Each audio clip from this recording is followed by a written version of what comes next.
Hi ladies, this is your lecture notes on cells and cell organelles. So let's get started. So the first thing we're going to talk about is the difference between prokaryotic and eukaryotic cells and what some things that they have in common. So number one, all of these cells are small, okay, very, very small. Most cells you can't actually see with your unaided eye. So there's very, very few that you can. The ones that you can are actually egg cells for the most part. Okay, the human egg is actually about the size of a period on like a 12-point font period. Most cells, like plants and animals, and most bacteria can be viewed under a light microscope. Very small bacteria usually need to be viewed with an electron microscope. An electron microscope would work by shooting a beam of electrons at the specimen, and then that will allow the specimen to become visible. The light microscope would shoot a beam of light through the specimen, which would allow you to see it. Additional features that cells have in common is the plasma membrane, cytoplasm, chromosomes where they carry their genes, and the ribosomes that are used to make proteins.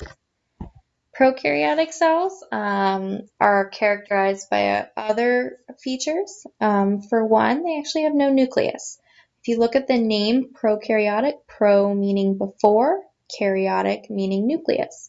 So the name itself actually means before nucleus. So they have no nucleus. They actually have a region that is called the nucleoid region. This is where the DNA pretty much exists. So it's in the center of the cell, okay, in the middle, and that's where the DNA typically is. The DNA within most prokaryotic cells is a single circular chromosome, and we're going to spend a lot of time talking about that when we get into a lot of the transformations and things later in the year. Prokaryotic cells also have no membrane-bound organelles, and they mostly use diffusion and cellular respiration in order to obtain nutrients and remove waste. The cellular respiration that I'm referring to is actually glycolysis. They don't have mitochondria or anything like that because a mitochondria actually has a membrane. The two different types of prokaryotic cells are eubacteria and archaebacteria. Eubacteria meaning true, and then bacteria, so they're the true bacteria, so E. coli that you typically think of. And then archaea are those extremophiles, so those really extreme types of bacteria that live in really interesting locations, places with high amounts of sulfur, places that with a temperature that's really high, hydrothermal vents that are deep in the ocean with a lot of pressure and high temperature. So really crazy, interesting organisms, but they're also prokaryotic. They have a lot of similar features to the eubacteria. Eukaryotic cells are characterized as having DNA that's housed within a nucleus. Okay, and they also have membrane-bound organelles. Some of these membrane-bound organelles will be the chloroplast, the mitochondria, vacuoles, endoplasmic reticulum. Okay, those all have membranes. The organisms that typically have eukaryotic cells are protists, fungi, animals, and plants. You can see here is a plant cell. What makes a plant cell a little bit different from an animal cell is it has this large central vacuole. It also has chloroplasts and this very strong cell wall for structural support. Animal cells, okay, this one's a generic example down here, have a lot of the same characteristics as plant cells. One of the differences is that they have, let me see if I can find it on this picture. They have little centrioles, which I don't know if I see on here. When we get into mitosis and meiosis, we'll talk about that a little bit more. If you'd like to get a little bit more background information on plant cells and animal cells, I included a tour of plant cell video and a tour of animal cell video, and I encourage you to watch them if you need a little refresher on organelles. One of the most important cell structures is the plasma membrane. Plasma membrane is a semi-permeable membrane or a selective barrier that only allows certain things to pass through. And the reason it only allows certain things to pass through is based on the structure of these phospholipids. There's a phospholipid bilayer right here. So phospholipids that face a certain direction with the polar heads facing out towards the water side, the aqueous part, and then their nonpolar fatty acid tails facing towards the center.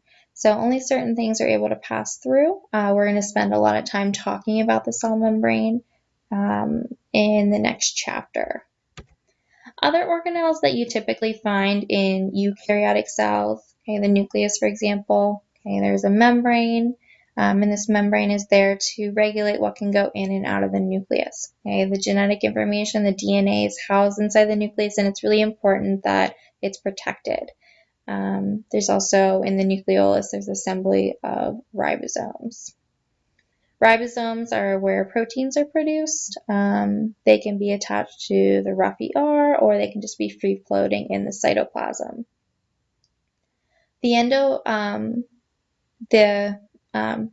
The rough ER and the smooth ER, okay, are what really makes them different is the presence of ribosomes or not. Rough endoplasmic reticulum has ribosomes, and this is typically where most protein synthesis and processing is going to take place. The synthesis at the ribosomes on the ER, the rough ER, and then the processing with specialized folding of those proteins to get them ready for whatever task they have.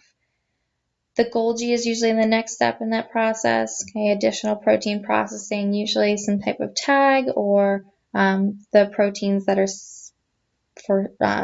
scheduled for secretion, okay, will usually pass through the Golgi.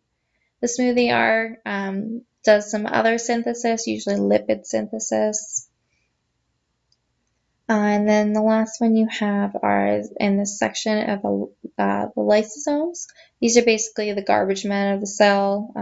There's special enzymes inside the lysosomes that are able to actually break down and remove cell debris. A lysosome basically just fuses with a little vesicle that houses that waste. Okay, and then those enzymes within the lysosome will break it down.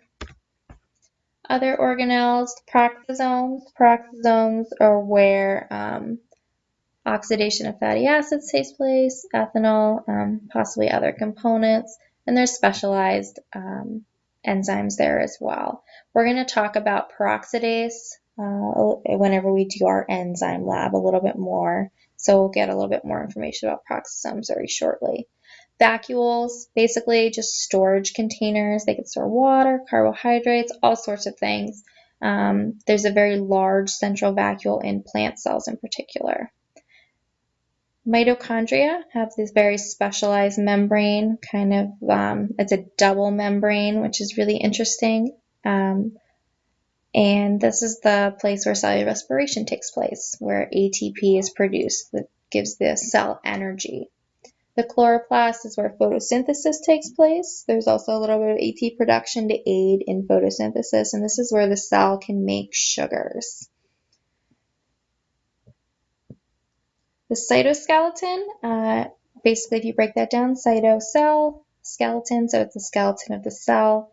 This is the structural support of the cell. It also can aid in the movement of different materials, and sometimes the movement of the whole cell if it's makes up a flagella or cilia. And then the cytoskeleton is typically either made of actin filaments, intermediate filaments, or microtubules. You don't need to know a whole ton about this, but you just need to know that this is mostly for structure. Plasma membrane, as I said, is selectively permeable, and then the cell wall is found in plant cells or fungi cells, and it's there for structural support. In fungi, it's made of chitin. In plants, it's made of cellulose. Looking at the mitochondria and chloroplast a little bit more, what I do want you to notice as you're looking at these is that there's a large amount of surface area to maximize the amount of cellular respiration that can take place and to maximize the amount of photosynthesis. See all the little folds here, and see all these little grana that make up the thylakoids. Okay, the more surface area, the more the cell can do. So this is really important that there is so much. What's also really interesting about these two cell parts is that they actually have their own DNA, and I will get into that in a little bit. The endomembrane system is a really important system within the cell. This is actually a place where a lot of the cell organelles will actually work together. So one of the big ideas in biology is that these systems have these interconnected parts, and these interconnected parts will interact with each other. So you can see here that DNA is housed in the nucleus. Okay, it can be transcribed into RNA. RNA can go to a ribosome on the end on the rough ER, and protein can be produced. Okay, the ER will then help to process that protein, fold it correctly, and it can go to the Golgi, where the Golgi can give it the proper tag and make sure it's ready for secretion. Okay, so the Golgi will release a vesicle. Those little vesicles, or possibly little vacuoles, can either remain in the cell, or they can fuse with the plasma membrane, and then that protein product can be secreted. If there's waste products that are maybe stored within a vesicle or whatever inside the cell, okay, those vacuoles can then fuse with a lysosome to actually remove any excess proteins or all the cell waste that could build up within the cell. Okay, note that this whole system is interconnected, and it's really important that these cell organelles work together in this way in order to get a final product where it needs to go. The last thing I'm going to talk about is the endosymbiotic theory. This basically talks about where eukaryotic cells came from. Scientists originally think that the first cell that ever exists was more similar to a prokaryotic cell. Okay, prokaryotic cells are much more simple. Okay, they just had DNA that was just floating around in the nucleoid region in the very center. What they think happened is there's like these involutions of the cell membrane, and this gave rise to the nucleus and the endoplasmic reticulum. So just some of the cell membrane came from the outer part of the cell and kind of made its way inside to kind of encase the DNA. Ended up being very helpful because this is a great way to protect the DNA from being damaged. What they think happened next is that a non-photosynthetic prokaryote was actually engulfed by this organism. Okay, this non-photosynthetic prokaryote was able to use oxygen, okay, to burn sugars and make energy, and it had its own DNA, and it could reproduce, which is actually how mitochondria reproduce. Okay, they have their own DNA, they replicate their own DNA, and they reproduce on their own. Okay, the cell doesn't actually have any control over it. They kind of are like almost self-sustaining inside a cell. And these mitochondria then, or these non-photosynthetic prokaryotes that later became mitochondria, lived in symbiosis within this organism. Okay, it's kind of like how you have bacteria living inside you, okay, living in symbiosis to kind of help each other out. Okay, the mitochondria or non-photosynthetic prokaryote gave the cell energy, and it had a nice safe place to live. They think early photosynthetic eukaryotes, like plant cells, appeared because they engulfed a photosynthetic prokaryote. Okay, chloroplasts also have their own DNA, also have a double membrane, and usually and always reproduce on their own. So it makes sense that this is possibly where these cells came from, okay, because they have so many similarities to actually prokaryotic cells. So this is the end of your notes on different types of cells, endosymbiotic theory, and different types of organelles.